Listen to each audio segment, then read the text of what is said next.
ನಮಸ್ಕಾರ ಎಲ್ಲರಿಗೂ. ನೀವು ನೋಡ್ತಾ ಇದ್ದೀರಾ ಪ್ರಿಮನೋ ಟಿವಿ ಕನ್ನಡ ಯೂಟ್ಯೂಬ್ ಚಾನೆಲ್. ನಾನು ನಿಮ್ಮ ಪ್ರಿಯಾಂಕಾ. ಸ್ನೇಹಿತರೆ, ಇವತ್ತಿನ ಒಂದು ವಿಡಿಯೋದಲ್ಲಿ ನಾನು ರಾಷ್ಟ್ರೀಯ ಅಂತಾರಾಷ್ಟ್ರೀಯ ಪ್ರಚಲಿತ ವಿದ್ಯಮಾನಗಳ ಬಗ್ಗೆ ವಿಡಿಯೋನ ಮಾಡ್ತಾ ಇದ್ದೀನಿ. ಹಾಗೆಯೇ ನಾನು ಪ್ರತಿ ವಿಡಿಯೋದಲ್ಲೂ ಕೂಡ ಹೇಳ್ತಾ ಬರ್ತಾ ಇದ್ದೀನಿ ಏನಕ್ಕೋಸ್ಕರ ನಾವು ಕರೆಂಟ್ ಅಫೇರ್ಸ್ಗಳ ಬಗ್ಗೆ ತಲೆ ಕೆಡಿಸ್ಕೋಬೇಕು, ಯಾಕೆ ಕರೆಂಟ್ ಅಫೇರ್ಸ್ನ ನಾವು ಓದಬೇಕು ಅಂತ ಹೇಳಿ. ಸೊ ಮುಂಬರುವಂತಹ ಎಲ್ಲ ಸ್ಪರ್ಧಾತ್ಮಕ ಪರೀಕ್ಷೆಗಳಲ್ಲೂ ಕೇಳ್ತಕ್ಕಂತಹ ಸಾಮಾನ್ಯವಾಗಿರ್ತಕ್ಕಂತಹ ಒಂದು ಸಬ್ಜೆಕ್ಟ್ ಅಥವಾ ಟಾಪಿಕ್ ಅಂತಲೇ ಹೇಳ್ಬೋದು ಕರೆಂಟ್ ಅಫೇರ್ಸ್. ಸೊ ಹಾಗಾಗಿ ನಾವು ಯಾವುದೇ ಪರೀಕ್ಷೆನಲ್ಲೂ ಯಾವ ವಿಚಾರದ ಬಗ್ಗೆ ಯಾವ ಪ್ರಶ್ನೆ ಕೇಳಿದ್ರು ಕೂಡ ಕರೆಂಟ್ ಅಫೇರ್ಸ್ ಬಗ್ಗೆ ನಾವು ಬರೆಯೋದಕ್ಕೆ ರೆಡಿಯಾಗಿರಬೇಕು. ಸೊ ಹಾಗಾಗಿ ನನ್ನ ಒಂದು ಚಾನಲ್ನಲ್ಲಿ ನಾನು ಪ್ರಚಲಿತ ವಿದ್ಯಮಾನಗಳ ಬಗ್ಗೆನೂ ಕೂಡ ನಾನು ವಿಡಿಯೋಸ್ನ ಮಾಡಿ ಬಿಡ್ತಾ ಇದ್ದೀನಿ. ನಿಮ್ಮ ಎಲ್ಲ ಮುಂಬರ್ತಕ್ಕಂತಹ ಪರೀಕ್ಷೆಗಳಿಗೂ ಸಹ ಸಹಾಯ ಆಗುತ್ತೆ ಅಂತ ಹೇಳಿ. ಸೊ ಹಾಗಾದರೆ ಬನ್ನಿ, ತಡ ಮಾಡದೆ ಬೇಗ ಬೇಗ ವಿಡಿಯೋನ ಶುರು ಮಾಡೋಣ. ಸ್ನೇಹಿತರೆ, ಮೊದಲನೇ ಪ್ರಶ್ನೆ ನೋಡಿ. ಲೇಖಕಿ ವೈದೇಹಿ ಅವರ ಯಾವ ಸಾಹಿತ್ಯ ಕೃತಿಗೆ 2009ನೇ ಸಾಲಿನ ಕೇಂದ್ರ ಸಾಹಿತ್ಯ ಅಕಾಡೆಮಿ ಪ್ರಶಸ್ತಿ ದೊರಕಿದೆ ಅಥವಾ ಸಂದಿದೆ ಅಂತ ಹೇಳಿ ಪ್ರಶ್ನೆ. ಇಲ್ಲಿ ಆಪ್ಷನ್ ಈ ರೀತಿ ಇದೆ. ಆಪ್ಷನ್ ಎ ಅಂತರಂಗದ ಪುಟಗಳು, ಆಪ್ಷನ್ ಬಿ ಬಿಂದು ಬಿಂದಿಗೆ, ಆಪ್ಷನ್ ಸಿ ಕ್ರೌಂಚ ಪಕ್ಷಿಗಳು, ಆಪ್ಷನ್ ಡಿ ಗೋಲ ಅಂತ ಇದೆ. ಸೊ ಇಲ್ಲಿ ವೈದೇಹಿ ಅವರಿಗೆ 2009ನೇ ಸಾಲಿನಲ್ಲಿ ಕೇಂದ್ರ ಸಾಹಿತ್ಯ ಅಕಾಡೆಮಿ ಪ್ರಶಸ್ತಿ ಸಿಕ್ಕಿರುವಂತಹ ಒಂದು ಕೃತಿ ಯಾವುದು ಅಂತ ಹೇಳಿದ್ರೆ ಆಪ್ಷನ್ ಸಿ ಏನಿದೆ ಕ್ರೌಂಚ ಪಕ್ಷಿಗಳು, ಅದು ಸರಿಯಾದಂತಹ ಉತ್ತರ. ಕ್ರೌಂಚ ಪಕ್ಷಿಗಳು ಅನ್ನುವಂತಹ ಕೃತಿ ಏನು ಬರೆದಿದ್ದಾರೆ ವೈದೇಹಿ ಅವರು, ಆ ಒಂದು ಕೃತಿಗೆ ಕೇಂದ್ರ ಸಾಹಿತ್ಯ ಅಕಾಡೆಮಿ ಪ್ರಶಸ್ತಿ ಸಿಕ್ಕಿರೋ ಅಂಥದ್ದು. ಮುಂದಿನ ಒಂದು ಪ್ರಶ್ನೆ ನೋಡಿ. ಮಹಿಳಾ T20 ವಿಶ್ವಕಪ್ ಕಿರೀಟ 2023 ಮುಡಿಗೇರಿಸಿಕೊಂಡ ತಂಡ ಅಥವಾ ದೇಶ ಯಾವುದು ಅಂತ ಹೇಳಿ. Option A Bharat, option B Australia, option C England, option D Dakshina Africa ಅಂತ ಇದೆ. ಸೊ ಇಲ್ಲಿ ಸರಿಯಾದಂತಹ ಉತ್ತರ ಬಂದು ಮಹಿಳಾ T20 ವಿಶ್ವಕಪ್ ಕಿರೀಟ 2023 ಇದನ್ನು ಮುಡಿಗೇರಿಸಿಕೊಂಡಂತಹ ದೇಶ ಆಪ್ಷನ್ ಬಿ ಆಸ್ಟ್ರೇಲಿಯಾ ಸರಿಯಾದಂತಹ ಉತ್ತರ. ನೆಕ್ಸ್ಟ್ ಕ್ವೆಶ್ಚನ್ ನೋಡಿ. ಸೌರಮಂಡಲದ ಅತಿ ದೊಡ್ಡ ಗ್ರಹವಾಗಿರ್ತಕ್ಕಂತಹ ಗುರುಗ್ರಹ ಏನಿದೆ, ಈ ಗುರುಗ್ರಹದ ಸುತ್ತಲೂ ಇನ್ನು ಎಷ್ಟು ಹೊಸ ಉಪಗ್ರಹಗಳು ಪ್ರದಕ್ಷಿಣೆ ಹಾಕ್ತಾ ಇರೋದ್ರ ಬಗ್ಗೆ ಖಗೋಳಶಾಸ್ತ್ರಜ್ಞರು ಇನ್ಫಾರ್ಮೇಶನ್ನ ನೀಡಿದ್ದಾರೆ ಅಥವಾ ಪ್ರದಕ್ಷಿಣೆ ಹಾಕ್ತಾ ಇರೋದನ್ನ ಖಗೋಳಶಾಸ್ತ್ರಜ್ಞರು ಪತ್ತೆ ಹಚ್ಚಿದ್ದಾರೆ ಅಂತ ಹೇಳಿ. ಸೊ ಇದಕ್ಕೆ ನಾನು ಡೈರೆಕ್ಟಾಗಿ ಆನ್ಸರ್ ಹೇಳ್ತಾ ಇದ್ದೀನಿ. ಇದಕ್ಕೆ ಸರಿಯಾದ ಉತ್ತರ ಬಂದು 12 ಹೊಸ ಉಪಗ್ರಹಗಳು ಗುರುವಿನ ಸುತ್ತಲೂ ಸುತ್ತಾ ಇರೋದನ್ನ ಖಗೋಳಶಾಸ್ತ್ರಜ್ಞರು ಪತ್ತೆ ಹಚ್ಚಿರೋದು. ಸೊ ಇದರಿಂದಾಗಿ ಗುರುಗ್ರಹದ ಸುತ್ತಲೂ ಕೂಡ ಇರ್ತಕ್ಕಂತಹ ಉಪಗ್ರಹಗಳ ಸಂಖ್ಯೆ 92ಕ್ಕೆ ಏರಿಕೆ ಆಗಿರೋ ಅಂಥದ್ದು. ಹಾಗೆಯೇ ವಾಷಿಂಗ್ಟನ್ನಲ್ಲಿ ಇರ್ತಕ್ಕಂತಹ ಕಾರ್ನೆಗಿ ಇನ್ಸ್ಟಿಟ್ಯೂಷನ್ ಫಾರ್ ಸೈನ್ಸ್ ಖಗೋಳಶಾಸ್ತ್ರಜ್ಞ ಸ್ಯಾಟ್ ಶೆಫರ್ಡ್ ನಡೆಸಿರ್ತಕ್ಕಂತಹ ಅಧ್ಯಯನದಲ್ಲಿ ಹೊಸ ಉಪಗ್ರಹಗಳು ಪತ್ತೆಯಾಗಿರೋದ್ರ ಬಗ್ಗೆ ಮಾಹಿತಿ ಸಿಕ್ಕಿರೋ ಅಂಥದ್ದು. ಇನ್ನು ಗುರುಗ್ರಹ ಏನಿದೆ ಇವಾಗ 92 ಉಪಗ್ರಹಗಳ ಜೊತೆಗೆ ಒಂದು ಮಿನಿ ಸೌರವ್ಯೂಹ ಆಗಿದೆ ಅಂತಾನೆ ಹೇಳ್ಬೋದು. 79ನೇ ಪ್ರಶ್ನೆ ನೋಡಿ. 2023 ಫೆಬ್ರವರಿಯಲ್ಲಿ ಭಾರತ ಸರ್ಕಾರದ ವತಿಯಿಂದ ಭೂಕಂಪ ಪೀಡಿತ ಟರ್ಕಿ ಮತ್ತು ಸಿರಿಯಾ ದೇಶಗಳಿಗೆ ಯಾವ ಹೆಸರಿನ ಮಾನವೀಯ ನೆರವು ಕಾರ್ಯಾಚರಣೆ ಆರಂಭಗೊಂಡಿದೆ ಅಂತ ಪ್ರಶ್ನೆ ಇದೆ. ಸೊ ಇಲ್ಲಿ ಆಪ್ಷನ್ಸ್ ನೋಡಿ. Option A operation cocoon, operation flood option B, option C operation ದೋಸ್ತ್, ಆಪ್ಷನ್ ಡಿ ಮೇಲಿನ ಯಾವುದು ಕೂಡ ಅಲ್ಲ ಅಂತ ಇದೆ. ಸೊ ಇಲ್ಲಿ ಭೂಕಂಪ ಪೀಡಿತ ಟರ್ಕಿ ಮತ್ತು ಸಿರಿಯಾ ದೇಶಗಳಿಗೆ ಮಾನವೀಯ ನೆರವು ಕಾರ್ಯಾಚರಣೆ ಯಾವ ಹೆಸರಿನಲ್ಲಿ ನಡೀತು ಅಂತ ಹೇಳಿದ್ರೆ ಆಪ್ಷನ್ ಸಿ ಆಪರೇಷನ್ ದೋಸ್ತ್ ಅಂತಕ್ಕಂತಹ ಹೆಸರಿನಲ್ಲಿ ಆರಂಭ ಆಗಿರೋದು. ಸೊ ಹಾಗಾಗಿ ಆಪರೇಷನ್ ದೋಸ್ತ್ ಅಂತಕ್ಕಂತಂದರೆ ಆಪ್ಷನ್ ಸಿ ಸರಿಯಾದಂತಹ ಉತ್ತರ ಸ್ನೇಹಿತರೆ. ಇಲ್ಲಿ ಮುಂದಿನ ಒಂದು ಪ್ರಶ್ನೆ ನೋಡಿ. ಇದಕ್ಕೆ ನಾನು ಡೈರೆಕ್ಟಾಗಿ ಆನ್ಸರ್ನ ಹೇಳ್ತಾ ಇದ್ದೀನಿ. ಅಮೆರಿಕದ ಮೂಲದ ಗಾಯಕಿಯಾಗಿದ್ದಂತಹ ಇವರಿಗೆ ದಾಖಲೆಯ 32ನೇ ಗ್ರಾಮಿ ಪ್ರಶಸ್ತಿ ಲಭಿಸಿದೆ ಅಂತ. ಅಂದರೆ ಅಮೆರಿಕ ಮೂಲದ ಗಾಯಕಿಯಾದಂತಹ ಯಾರಿಗೆ 32ನೇ ಗ್ರಾಮಿ ಪ್ರಶಸ್ತಿ ಸಿಕ್ಕಿದೆ ಅಂತ ಹೇಳಿ. ಸೊ ಇಲ್ಲಿ ಸರಿಯಾದಂತಹ ಉತ್ತರ ಬೇಯಾನ್ಸ್ ಅಂತಕ್ಕಂಥವರಿಗೆ, ಇವರು ಅಮೆರಿಕ ಮೂಲದವರಾಗಿರ್ತಾರೆ, ಇವರಿಗೆ 32ನೇ ಗ್ರಾಮಿ ಪ್ರಶಸ್ತಿ ಸಿಕ್ಕಿರೋವಂಥದ್ದು. ಇದರ ಮುಖಾಂತರ ಬೇಯಾನ್ಸ್ ಅವರು 31ನೇ ಗ್ರಾಮಿ ಗೆದ್ದು ದಾಖಲೆ ಹೊಂದಿದ್ದ ಹಂಗೇರಿ ಬ್ರಿಟನ್ ಮೂಲದ ಜಾರ್ಜ್ ಸೋಲ್ಟಿ ಅವರ ದಾಖಲೆಯನ್ನು ಕೂಡ ಬೇಯಾನ್ಸ್ ಅವರು ಮುರಿದಿದ್ದಾರೆ. ಹಾಗೆಯೇ ವಿಶೇಷ ಏನಪ್ಪಾ ಅಂತ ಹೇಳಿದ್ರೆ 32ನೇ ಗ್ರಾಮಿ ಪ್ರಶಸ್ತಿ ಗೆದ್ದಿದ್ರು ಕೂಡ ಬೇಯಾನ್ಸ್ ಅವರಿಗೆ ವರ್ಷದ ಆಲ್ಬಮ್ ವಿಭಾಗದಲ್ಲಿ ಈವರೆಗೂ ಕೂಡ ಯಾವುದೇ ಪ್ರಶಸ್ತಿ ಸಿಕ್ಕಿಲ್ಲ ಅನ್ನೋದು ಒಂದು ಬೇಸರದ ಸಂಗತಿ ಅಂತಾನೆ ಹೇಳ್ಬೋದು. ಇರಲಿ, ಮುಂದಿನ ಒಂದು ಪ್ರಶ್ನೆ ನೋಡಿ. ಭಾರತದಲ್ಲಿ ರಾಷ್ಟ್ರೀಯ ವಿಜ್ಞಾನ ದಿನವನ್ನು ಯಾವಾಗ ಆಚರಣೆ ಮಾಡ್ತಾರೆ ಅಂತ ಹೇಳಿ ಪ್ರಶ್ನೆ. ಸೊ ಪ್ರತಿ ವರ್ಷ ಕೂಡ ನಾವು ಫೆಬ್ರವರಿ 28ನೇ ತಾರೀಕಿನಂದು ನಾವು ರಾಷ್ಟ್ರೀಯ ವಿಜ್ಞಾನ ದಿನವನ್ನು ಆಚರಣೆ ಮಾಡ್ತೀವಿ. ಹಾಗೆಯೇ 2023ರಲ್ಲಿ global science for global wellbeing ಅಂತ ಹೇಳಿ ಧ್ಯೇಯ ವಾಕ್ಯದಲ್ಲಿ ಇಡೀ ದೇಶದಾದ್ಯಂತ ರಾಷ್ಟ್ರೀಯ ವಿಜ್ಞಾನ ದಿನವನ್ನು ಆಚರಣೆ ಮಾಡಲಾಗಿತ್ತು. ಹಾಗೆ 1930ರಲ್ಲಿ ಭೌತಶಾಸ್ತ್ರ ವಿಭಾಗದಲ್ಲಿ ನೊಬೆಲ್ ಪ್ರಶಸ್ತಿ ಪಡೆದಂತಹ ವಿಜ್ಞಾನಿ ಸರ್ CV ರಾಮನ್ ಅವರು 1978ರ ಫೆಬ್ರವರಿ 28ರಂದು ಬೆಳಕಿನ ಚದುರುವಿಕೆಯ ಬಗ್ಗೆ ನಡೆಸಿದಂತಹ ಸಂಶೋಧನೆ ಏನಿತ್ತು ಅದು ರಾಮನ್ ಪರಿಣಾಮ ಅಂತ ಹೇಳಿ ಜನಪ್ರಿಯ ಆಗಿರುವಂಥದ್ದು.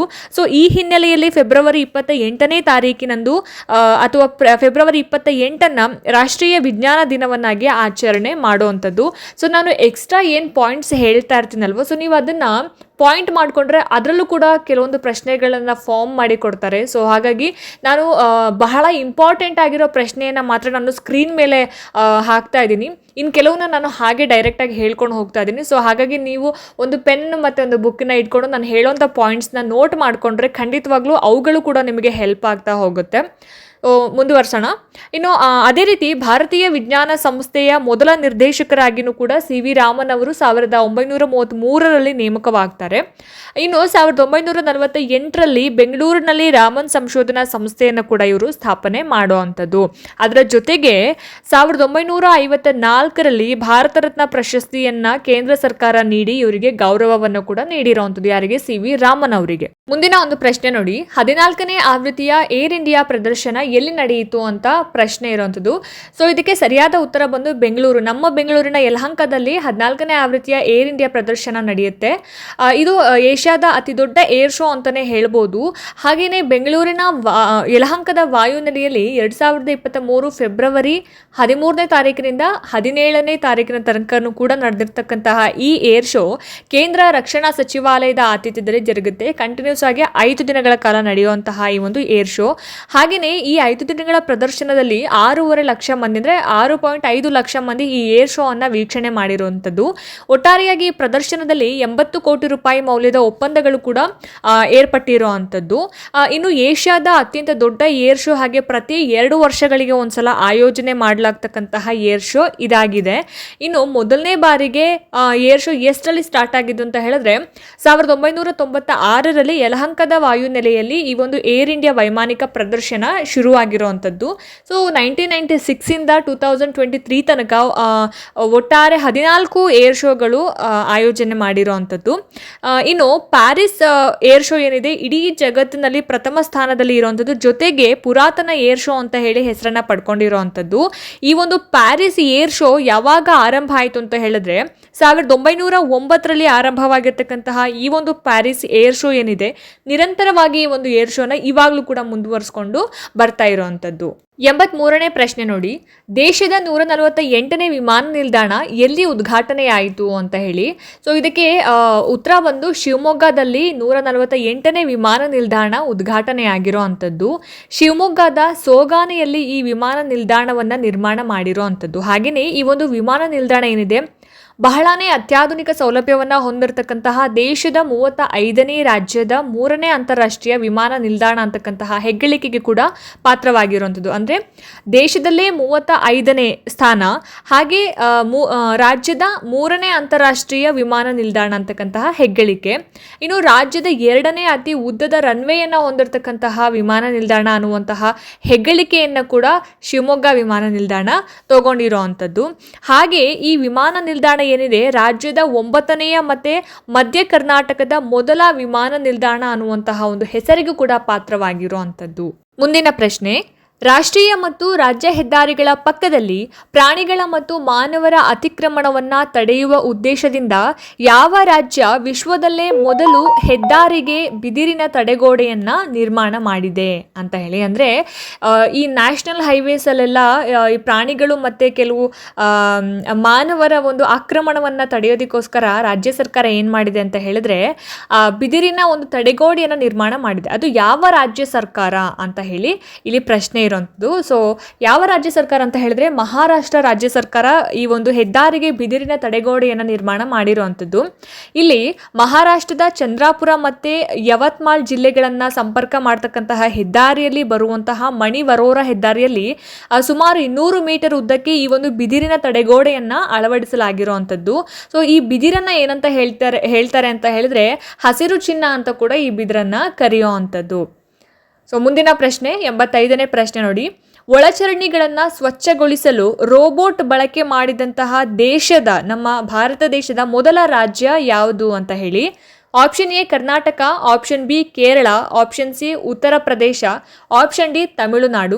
ಇದಕ್ಕೆ ಸರಿಯಾದಂತಹ ಉತ್ತರ ಬಂದು ಆಪ್ಷನ್ ಬಿ ಕೇರಳ ಏನಿದೆ, ಮೊದಲನೇ ಬಾರಿಗೆ ಒಳಚರಂಡಿಗಳನ್ನು ಸ್ವಚ್ಛಗೊಳಿಸೋದಕ್ಕೋಸ್ಕರ ರೋಬೋಟನ್ನು ಬಳಕೆ ಮಾಡಿದಂತಹ ನಮ್ಮ ಭಾರತ ದೇಶದ ಮೊದಲನೇ ರಾಜ್ಯ ಅನ್ನುವಂತಹ ಹೆಗ್ಗಳಿಕೆಗೆ ಹೆಸರಾಗಿರುವಂಥದ್ದು. 86ನೇ ಪ್ರಶ್ನೆ ನೋಡಿ, ಎಷ್ಟನೇ ಇಸವಿಯಲ್ಲಿ ಭಾರೀ ಪ್ರಮಾಣದಲ್ಲಿ ಇಂಗಾಲದ ಡೈಆಕ್ಸೈಡ್ ಹೊರಸೂಸುವಿಕೆ ದಾಖಲಾಗಿದ್ದು 1900ರಿಂದ ಇಲ್ಲಿ ತನಕ ಅಂದರೆ 2023ನೇ ಇಸವಿ ತನಕ ಈ ಒಂದು ಅನಿಲ ಹೊರಸೂಸುವಿಕೆ ಪ್ರಮಾಣವನ್ನು ಪರಿಗಣಿಸಿದಲ್ಲಿ ಗರಿಷ್ಠ ಮಟ್ಟದ ಹೊರಸೂಸುವಿಕೆ ದಾಖಲಾಗಿದೆ ಅಂತ ಹೇಳಿ ಅಂತಾರಾಷ್ಟ್ರೀಯ ಇಂಧನ ಸಂಸ್ಥೆ ವರದಿ ತಿಳಿಸಿದೆ ಅಥವಾ ವರದಿ ಹೇಳಿದೆ ಅಂತ ಹೇಳಿ.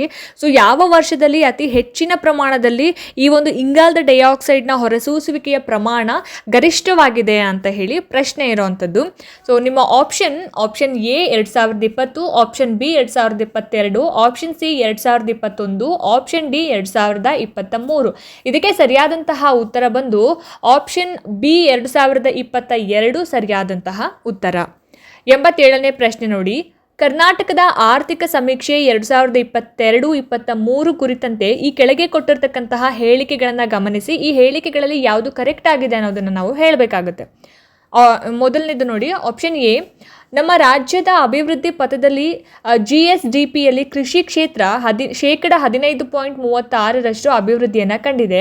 ಕೈಗಾರಿಕೆ ಕ್ಷೇತ್ರ 21.48%, ಹಾಗೆ ಸೇವಾ ಕ್ಷೇತ್ರ 63.16% ವೃದ್ಧಿಯಾಗಿದೆ ಅಂತ ಹೇಳಿದ್ದಾರೆ ಎ ಹೇಳಿಕೆಯಲ್ಲಿ. ಈ ಬಿ ಹೇಳಿಕೆ ನೋಡೋಣ. 2021-22ರಲ್ಲಿ ನಮ್ಮ ರಾಜ್ಯದಲ್ಲಿ ತಲಾ ಆದಾಯ 2.65 ಲಕ್ಷ ಇತ್ತು.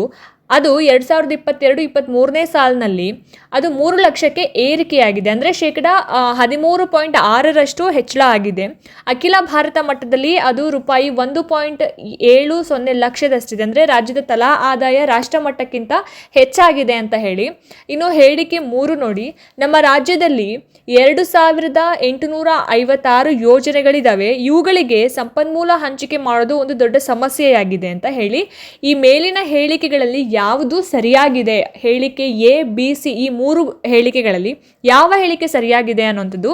ಆಪ್ಷನ್ ಎ ಮತ್ತು ಬಿ, ಆಪ್ಷನ್ ಬಿ ಬಿ ಮತ್ತು ಸಿ, ಆಪ್ಷನ್ ಸಿ ಎ ಮತ್ತು ಸಿ, ಆಪ್ಷನ್ ಡಿ ಎಲ್ಲವೂ ಅಂತ ಇದೆ. ಸೊ ಇಲ್ಲಿ ಸರಿಯಾದಂತಹ ಉತ್ತರ ಆಪ್ಷನ್ ಎ ಮತ್ತು ಬಿ ಏನಿದೆ ಇದು ಕರೆಕ್ಟ್ ಆಗಿರ್ತಕ್ಕಂತಹ ಹೇಳಿಕೆ. ಆಪ್ಷನ್ ಸಿ ಏನಾಗಿದೆ, ಇಲ್ಲಿ ಸಂಪನ್ಮೂಲ ಹಂಚಿಕೆ ಮಾಡೋದೊಂದು ದೊಡ್ಡ ಸಮಸ್ಯೆ ಆಗಿದೆ ಅಂತ ಏನು ಹೇಳಿದ್ದಾರೆ ಆ ಹೇಳಿಕೆ ತಪ್ಪಾಗಿದೆ. ಸೊ ಆಪ್ಷನ್ ಎ ಮತ್ತು ಆಪ್ಷನ್ ಬಿ ಹೇಳಿಕೆಗಳು ಸರಿಯಾಗಿರುವಂಥದ್ದು. 88ನೇ ಪ್ರಶ್ನೆ ನೋಡಿ, ಇದು ಕೂಡ ಹೇಳಿಕೆನೇ ಆಗಿರುವಂಥದ್ದು. ರಾಜ್ಯ ಬಜೆಟ್ ಕುರಿತಾದ ಈ ಕೆಳಗಿನ ಹೇಳಿಕೆಗಳನ್ನು ಗಮನಿಸಿ, ಯಾವುದು ಸರಿ ಅಥವಾ ಯಾವುದು ತಪ್ಪು ಅಂತ ನಾವಿಲ್ಲಿ ಹೇಳಬೇಕಾಗತ್ತೆ.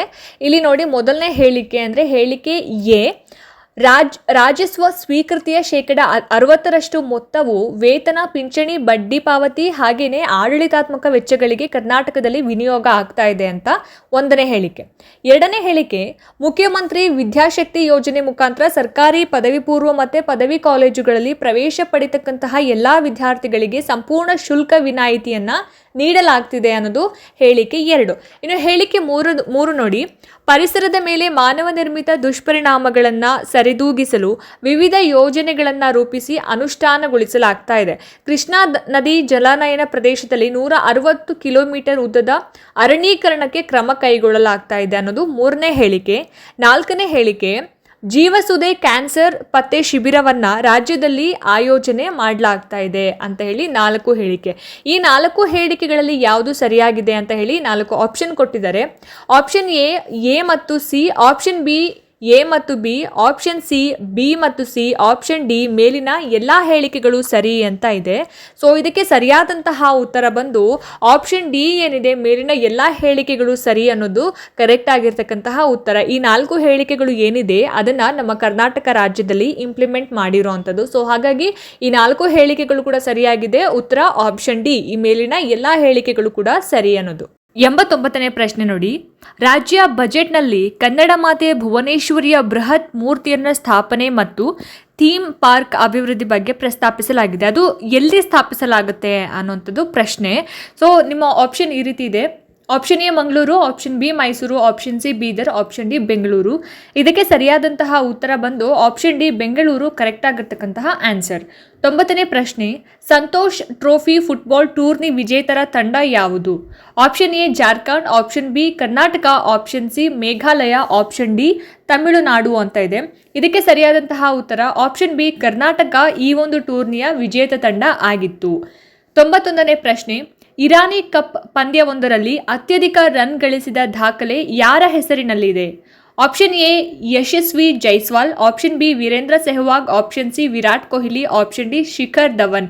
ಇದಕ್ಕೆ ಸರಿಯಾದಂತಹ ಉತ್ತರ ಬಂದು option A Yashasvi Jaiswal correct ಆಗಿರ್ತಕ್ಕಂತಹ ಆನ್ಸರ್. 92ನೇ ಪ್ರಶ್ನೆ ನೋಡಿ, ಬಿಬಿಸಿ ನೀಡುವ ಭಾರತದ ವರ್ಷದ ಮಹಿಳಾ ಕ್ರೀಡಾಪಟು ಗೌರವಕ್ಕೆ ಸತತ 2ನೇ ಬಾರಿಗೆ ಪಾತ್ರರಾದವರು ಯಾರು? Option A Vinesh Phogat, option B Mirabai Chanu, option C Sakshi Malik, option D P V. Sindhu. ಇದಕ್ಕೆ ಸರಿಯಾದಂತಹ ಉತ್ತರ ಬಂದು option B Mirabai Chanu correct ಆಗಿರ್ತಕ್ಕಂತಹ ಆನ್ಸರ್. 93ನೇ ಪ್ರಶ್ನೆ ನೋಡಿ, ಇರಾನಿ ಕಪ್ ಕ್ರಿಕೆಟ್ ಟ್ರೋಫಿಯನ್ನು ಗೆದ್ದಂತಹ ತಂಡ ಯಾವುದು ಅಂತಕ್ಕಂಥದ್ದು ಪ್ರಶ್ನೆ. Option A Madhya Pradesh, option B Karnataka, option C Himachal Pradesh, option D rest of India ತಂಡ ಅಂತ ಆಪ್ಷನ್ ಇದೆ. ಸೊ ಇಲ್ಲಿ ಇರಾನಿ ಕಪ್ ಕ್ರಿಕೆಟ್ ಟ್ರೋಫಿಯನ್ನು ಗೆದ್ದಂತಹ ತಂಡ ಯಾವುದು ಅಂತ ಹೇಳಿದ್ರೆ option D rest of India ತಂಡ. ಸೊ ಇದಕ್ಕೆ ಆಪ್ಷನ್ ಡಿ ಸರಿಯಾದಂತಹ ಉತ್ತರ. 94ನೇ ಪ್ರಶ್ನೆ, ಕಾನ್ರಾಡ್ ಸಂಗ್ಮಾ ಅವರು ಈ ರಾಜ್ಯದ ಮುಖ್ಯಮಂತ್ರಿಯಾಗಿ ನೇಮಕಗೊಂಡಿದ್ದಾರೆ. ಅಂದರೆ ಕಾನ್ರಾಡ್ ಸಂಗ್ಮಾ ಅವರು ಯಾವ ರಾಜ್ಯದ ಮುಖ್ಯಮಂತ್ರಿಯಾಗಿ ನೇಮಕವಾಗಿದ್ದಾರೆ ಅನ್ನೋದು ಪ್ರಶ್ನೆ. Option A Manipur, option B Meghalaya, option C Tripura, option D Nagaland. ಇದಕ್ಕೆ ಸರಿಯಾದಂತಹ ಉತ್ತರ ಆಪ್ಷನ್ ಬಿ ಮೇಘಾಲಯದ ಮುಖ್ಯಮಂತ್ರಿಯಾಗಿ ಕಾನ್ರಾಡ್ ಸಂಗ್ಮಾ ಅವರು ನೇಮಕವಾಗಿರುವಂಥದ್ದು. 95ನೇ ಪ್ರಶ್ನೆ, ನೆಫಿಯು ರಿಯೋ ಅವರು ಈ ರಾಜ್ಯದ ಮುಖ್ಯಮಂತ್ರಿಯಾಗಿ ಪ್ರಮಾಣ ವಚನವನ್ನು ಸ್ವೀಕಾರ ಮಾಡಿದ್ದಾರೆ ಅಂತಕ್ಕಂಥದ್ದು. ಸೊ ನೆಫಿಯು ರಿಯೋ ಅವರು ಯಾವ ರಾಜ್ಯದ ಮುಖ್ಯಮಂತ್ರಿಯಾಗಿ ಹೊಸ ಮುಖ್ಯಮಂತ್ರಿಯಾಗಿ ಆಯ್ಕೆಯಾಗಿದ್ದಾರೆ ಅನ್ನೋದು ಪ್ರಶ್ನೆ. Option A Tripura, option B Nagaland, option C Manipur, option D Himachal Pradesh. ಇದಕ್ಕೆ ಸರಿಯಾದಂತಹ ಉತ್ತರ ಆಪ್ಷನ್ ಬಿ ನಾಗಾಲ್ಯಾಂಡ್ ಅನ್ನೋದು ಸರಿಯಾದ ಆನ್ಸರ್. 96ನೇ ಪ್ರಶ್ನೆ, ಏಷ್ಯಾದಲ್ಲೇ ಅತಿ ಹೆಚ್ಚು ಕಲುಷಿತ ನಗರಗಳ ಟಾಪ್ 10 ಪಟ್ಟಿಯಲ್ಲಿ ಭಾರತದ ಯಾವೆಲ್ಲ ನಗರಗಳು ಸ್ಥಾನ ಪಡ್ಕೊಂಡಿದ್ದಾವೆ ಅಂತ. ಅಂದರೆ ಇಡೀ ಏಷ್ಯಾ ಖಂಡದಲ್ಲಿ ಬಹಳನೇ ಕಲುಷಿತ ನಗರ ಅಂತ ಹೇಳಿ ಯಾವ ನಗರಗಳು ಹೆಸರನ್ನು ಪಡ್ಕೊಂಡಿದ್ದಾವೆ ಅಂತ. ಅಂದರೆ ನಮ್ಮ ಭಾರತದ ಟಾಪ್ 10 ನಗರಗಳಲ್ಲಿ ಯಾವ್ಯಾವುದಿದೆ ಅಂತ ಹೇಳಿ. ಆಪ್ಷನ್ ಎ ಗುಜರಾತಿನ ಗಾಂಧಿನಗರ, ಆಪ್ಷನ್ ಬಿ ಅಸ್ಸಾಂನ ಗುವಾಹಟಿ, ಆಪ್ಷನ್ ಸಿ ಮಹಾರಾಷ್ಟ್ರದ ಮುಂಬೈ, ಆಪ್ಷನ್ ಡಿ ಮೇಲಿನ ಎಲ್ಲವೂ ಕೂಡ ಅಂತ ಇದೆ. ಸೊ ಇಲ್ಲಿ ಸರಿಯಾದಂತಹ ಉತ್ತರ ಬಂದು ಆಪ್ಷನ್ ಡಿ ಮೇಲಿನ ಎಲ್ಲವೂ ಕೂಡ ಭಾರತದ ಟಾಪ್ 10 ಪಟ್ಟಿಯಲ್ಲಿ, ಅಂದರೆ ಕಲುಷಿತ ನಗರಗಳ ಟಾಪ್ 10 ಪಟ್ಟಿಯಲ್ಲಿ ಭಾರತದ ನಗರಗಳು ಇರುವಂಥದ್ದು. ಗುಜರಾತ್ನ ಗಾಂಧಿನಗರ, ಅಸ್ಸಾಂನ ಗುವಾಹಟಿ ಮತ್ತು ಮಹಾರಾಷ್ಟ್ರದ ಮುಂಬೈ ಎಲ್ಲವೂ ಸಹ. ಸೊ ಹಾಗಾಗಿ ಆಪ್ಷನ್ ಡಿ ಸರಿಯಾದ ಉತ್ತರ. 97ನೇ ಪ್ರಶ್ನೆ, ಅಂತಾರಾಷ್ಟ್ರೀಯ ಮಹಿಳಾ ದಿನವನ್ನು ಯಾವಾಗ ಆಚರಣೆ ಮಾಡಲಾಗುತ್ತೆ ಅಂತ. ಸೊ ಪ್ರತಿ ವರ್ಷ ನಾವು ಮಾರ್ಚ್ 8ನೇ ತಾರೀಕನ್ನು ಅಂತಾರಾಷ್ಟ್ರೀಯ ಮಹಿಳಾ ದಿನ ಅಂತೇಳಿ ಆಚರಣೆ ಮಾಡ್ತೀವಿ ಸ್ನೇಹಿತರೆ. ಸೊ ಮೊದಲ ಮಹಿಳಾ ದಿನವನ್ನು ಆಸ್ಟ್ರಿಯಾ, ಡೆನ್ಮಾರ್ಕ್, ಜರ್ಮನಿ ಹಾಗೆ ಸ್ವಿಟ್ಜರ್ಲ್ಯಾಂಡ್ನಲ್ಲಿ 1911 ಮಾರ್ಚ್ 19ನೇ ತಾರೀಕಿನಂದು ಆಚರಣೆ ಮಾಡಲಾಗ್ತಾ ಇತ್ತು. ಆನಂತರ 1977ರಲ್ಲಿ ವಿಶ್ವಸಂಸ್ಥೆ ಏನು ಮಾಡುತ್ತೆ, ಅಧಿಕೃತ ಅನುಮೋದನೆಯನ್ನು ನೀಡಿ ಮಾರ್ಚ್ 19ರಂದು ಆಚರಣೆ ಮಾಡ್ತಾ ಇದ್ದಂತಹ ಮಹಿಳಾ ದಿನವನ್ನು ಮಾರ್ಚ್ 8ನೇ ತಾರೀಕಿನಂದು ಆಚರಣೆ ಮಾಡಬೇಕು ಅಂತ ಹೇಳಿ ಘೋಷಣೆ ಮಾಡುತ್ತೆ. ಸೊ ಹಾಗಾಗಿ ಪ್ರತಿ ವರ್ಷ ಮಾರ್ಚ್ 8ನೇ ತಾರೀಕಿನಂದು ನಾವು ಏನು ಮಾಡ್ತೀವಿ, ಅಂತಾರಾಷ್ಟ್ರೀಯ ಮಹಿಳಾ ದಿನವನ್ನು ಆಚರಣೆ ಮಾಡ್ಕೊಂಡು ಬರ್ತಾ ಇದ್ದೀವಿ. ಅದರ ಜೊತೆಗೆ 2023ರಲ್ಲಿ ಅಂತಾರಾಷ್ಟ್ರೀಯ ಮಹಿಳಾ ದಿನದ ಘೋಷವಾಕ್ಯ ಅಥವಾ ಧ್ಯೇಯವಾಕ್ಯ ಏನಾಗಿತ್ತು ಅಂತ ಹೇಳಿದ್ರೆ ಸಮಾನತೆಯನ್ನು ಅಳವಡಿಸ್ಕೊಳ್ಳಿ ಅನ್ನೋದಾಗಿತ್ತು. ಮುಂದಿನ ಒಂದು ಪ್ರಶ್ನೆ ನೋಡಿ, 2023-24ರಲ್ಲಿ ದಿನಕ್ಕೆ ಎಷ್ಟು ಕಿಲೋಮೀಟರ್ನಷ್ಟು ಹೊಸ ಹಳಿಯನ್ನು ನಿರ್ಮಿಸುವ ಗುರಿಯನ್ನು ಭಾರತೀಯ ರೈಲ್ವೆ ಹೊಂದಿದೆ ಅಂತ ಹೇಳಿ ಪ್ರಶ್ನೆ. Option A 20 kilometre, option B 15 kilometre, option C 19 kilometre, option D 16 kilometre. So ಇಲ್ಲಿ ಉತ್ತರ ಏನಪ್ಪ ಅಂತ ಹೇಳಿದ್ರೆ ಸರಿಯಾದಂತಹ ಉತ್ತರ ಆಪ್ಷನ್ ಸಿ 19 ಕಿಲೋಮೀಟರ್ ಅನ್ನೋದು ಕರೆಕ್ಟ್ ಆಗಿರ್ತಕ್ಕಂತಹ ಆನ್ಸರ್. 99ನೇ ಪ್ರಶ್ನೆ ನೋಡಿ. ಮಾಣಿಕ್ ಸಹಾ ಅವರು ಎರಡನೇ ಅವಧಿಗೆ ಅಂದರೆ ಎರಡನೇ ಬಾರಿಗೆ ಯಾವ ರಾಜ್ಯದ ಮುಖ್ಯಮಂತ್ರಿಯಾಗಿ ಪ್ರಮಾಣ ವಚನವನ್ನು ಸ್ವೀಕಾರ ಮಾಡಿದ್ರು ಅಂತ ಹೇಳಿ ಪ್ರಶ್ನೆ. ಸೊ ಇಲ್ಲಿ ನಿಮ್ಮ ಆಪ್ಷನ್ ನೋಡಿ ಈ ರೀತಿ ಇದೆ. Option A Gujarat, option B Himachal Pradesh, option C Tripura, option D Madhya Pradesh ಅಂತ ಇದೆ. ಸೊ ಇಲ್ಲಿ ಸರಿಯಾದಂತಹ ಉತ್ತರ ಬಂದು ಮಾಣಿಕ್ ಸಹಾ ಅವರು ಎರಡನೇ ಬಾರಿಗೆ ತ್ರಿಪುರಾ ರಾಜ್ಯದ ಮುಖ್ಯಮಂತ್ರಿಯಾಗಿ ಅವರು ಪ್ರಮಾಣ ವಚನವನ್ನು ಸ್ವೀಕಾರ ಮಾಡ್ತಾರೆ. ಸೊ ಹಾಗಾಗಿ ಸರಿಯಾದ ಉತ್ತರ ಯಾವುದು? ಆಪ್ಷನ್ ಸಿ ತ್ರಿಪುರಾ ಕರೆಕ್ಟ್ ಆಗಿರ್ತಕ್ಕಂತಹ ಆನ್ಸರ್. 100ನೇ ಪ್ರಶ್ನೆ. ಯಾವ ನಗರಗಳನ್ನು ಛತ್ರಪತಿ ಸಂಭಾಜಿನಗರ ಮತ್ತು ಧಾರಾಶಿವನಗರ ಅಂತ ಹೇಳಿ ಮರುನಾಮಕರಣ ಮಾಡಲಾಗಿದೆ ಅಂತ ಹೇಳಿ ಪ್ರಶ್ನೆ. ಆಪ್ಷನ್ ಎ ಔರಂಗಾಬಾದ್ ಮತ್ತು ಒಸ್ಮಾನಾಬಾದ್, ಆಪ್ಷನ್ ಬಿ ಔರಂಗಾಬಾದ್ ಮತ್ತು ವಡೋದರ, ಆಪ್ಷನ್ ಸಿ ಹೈದರಾಬಾದ್ ಮತ್ತು ಸಿಕಂದರಾಬಾದ್, ಆಪ್ಷನ್ ಡಿ ಮೇಲಿನ ಯಾವುದು ಕೂಡ ಅಲ್ಲ ಅಂತ ಇದೆ. ಸೊ ಇಲ್ಲಿ ಮರುನಾಮಕರಣ ಮಾಡಿರುವಂತಹ ಒಂದು ನಗರಗಳು ಯಾವುದು? 2 ನಗರಗಳು ಅಂತ ಹೇಳಿದ್ರೆ ಆಪ್ಷನ್ ಎ ಔರಂಗಾಬಾದ್ ಮತ್ತು ಒಸ್ಮಾನಾಬಾದನ್ನು ಸಂಭಾಜಿನಗರ ಮತ್ತು ಧಾರಾಶಿವನಗರ ಅಂತ ಹೇಳಿ ಮರುನಾಮಕರಣವನ್ನು ಮಾಡಿರೋವಂಥದ್ದು. ಸ್ನೇಹಿತರೆ, ಇನ್ನೊಂದೇನಪ್ಪ ಅಂತ ಹೇಳಿದ್ರೆ ನನ್ನದೊಂದು ಟೆಲಿಗ್ರಾಮ್ ಚಾನಲ್ ಇದೆ. ನಾನು ಇವತ್ತು ಆ ಟೆಲಿಗ್ರಾಮ್ ಚಾನಲ್ನ ಓಪನ್ ಮಾಡಿರೋವಂಥದ್ದು. ಸೊ ಕೆಲವೊಂದು PDF-ಗಳನ್ನು, ಕೆಲವೊಂದು ನೋಟ್ಸ್ಗಳನ್ನು, PDO ಆಗಿರ್ಬೋದು, ಹಾಗೆ VAO ಆಗಿರ್ಬೋದು, TET ಆಗಿರ್ಬೋದು, ಪರೀಕ್ಷೆಗಳಿಗೆ ಸಂಬಂಧಪಟ್ಟ ನೋಟ್ಸನ್ನು ನಾನು ಯೂಟ್ಯೂಬಲ್ಲಿ ಅಪ್ಲೋಡ್ ಮಾಡೋಕ್ಕಾಗ್ತಾ ಇಲ್ಲ. ಸೊ ಹಾಗಾಗಿ ನಾನು ಟೆಲಿಗ್ರಾಮ್ ಚಾನಲ್ನ ಓಪನ್ ಮಾಡಿದ್ದೀನಿ. ಸೊ ಇಂಟ್ರೆಸ್ಟ್ ಇದ್ದವರು ನಾನು ಟೆಲಿಗ್ರಾಮ್ ಚಾನಲ್ ಲಿಂಕನ್ನು ಡಿಸ್ಕ್ರಿಪ್ಷನಲ್ಲಿ ಮೆನ್ಷನ್ ಮಾಡಿರ್ತೀನಿ. ಯಾರಿಗೆಲ್ಲ PDF-ಗಳು ಅಥವಾ ನೋಟ್ಸ್ಗಳು ಬೇಕಾಗಿದೆಯೋ ಅವರು ಟೆಲಿಗ್ರಾಮ್ ಚಾನಲ್ಗೆ ಜಾಯಿನ್ ಆಗ್ಬೋದು. ನೋಡಿದ್ರಲ್ಲ ಸ್ನೇಹಿತರೆ, ಇದಾಗಿತ್ತು ಇವತ್ತಿನ ಪ್ರಚಲಿತ ವಿದ್ಯಮಾನಗಳ ಬಗ್ಗೆ ಮಾಹಿತಿ. ಈ ವಿಡಿಯೋ ನಿಮ್ಮೆಲ್ಲರಿಗೂ ಕೂಡ ಇಷ್ಟ ಆಗಿದೆ ಅಂತ ಭಾವಿಸ್ತೀನಿ. ಇಷ್ಟ ಆಗಿದ್ರೆ ದಯವಿಟ್ಟು ಲೈಕ್ ಮಾಡಿ, ಶೇರ್ ಮಾಡಿ, ಹಾಗೆ ನಿಮ್ಮ ಅನಿಸಿಕೆ ಅಭಿಪ್ರಾಯಗಳು ಏನೇ ಇದ್ರೂ ಕೂಡ ನನಗೆ ಕಾಮೆಂಟ್ ಬಾಕ್ಸ್ನಲ್ಲಿ ತಿಳಿಸಿ. ಅದ್ರ ಜೊತೆಗೆ ನನ್ನ ಚಾನಲನ್ನು ಸಬ್ಸ್ಕ್ರೈಬ್ ಮಾಡೋದನ್ನು ದಯವಿಟ್ಟು ಮರಿಬೇಡಿ. ಇದೇ ರೀತಿ ಇನ್ಫಾರ್ಮೇಟಿವ್ ವೀಡಿಯೋಸ್ಗಳಿಗೋಸ್ಕರ ನಿರಂತರವಾಗಿ ನನ್ನ ಚಾನಲ್ನ ನೋಡ್ತಾ ಇರಿ. ಮುಂದಿನ ವಿಡಿಯೋಗಳಲ್ಲಿ ನಾನು ನಿಮಗೆ ಸಿಗ್ತೀನಿ. ಅಲ್ಲಿ ತನಕ ನಮಸ್ಕಾರ.